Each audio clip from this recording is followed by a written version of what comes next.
Here is the Ford Escape. Now this child door lock features only on the rear doors, not the front door. So let's start with the rear left door. Open the door and right over there is a small slot. You will need to get your car key out from the car fob, get the physical key out of there, and then put it right in that slot and then twist it left to activate the feature, and that's it. While the feature is activated, I can still open and close it from outside. However, on the inside, no matter what I do, I cannot open the door now. So how am I going to get out? I'm just going to slide over there and open that door and get out because we haven't activated the feature over here yet.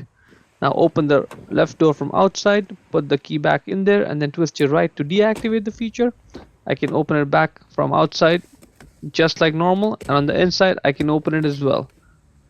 Repeat the process for the right side door. Open the door, right there is a slot. Except over here you have to twist your right to activate the feature. I can still open it from outside, and on the inside, no matter what I do, I cannot open it. So how am I going to get out? You already know it. I'm going to slide over there and open that door. So if you do have a child in the back seat, make sure you activate this feature separately for both the doors. You don't want the child to just slide onto the other side and open the other door and get out. So for now, let's get out from the car. Open the right side door from outside. Twist your left to deactivate the feature. I can still open and close from outside as normal. And on the inside as well, when I try to open it, I can open, and that's good. Before we go, let me give a quick shout out to Naya Motors Inc. for letting us use the car today to film the videos. They are a used car dealer here in Ottawa, Canada. Check out the link in the description for their entire inventory.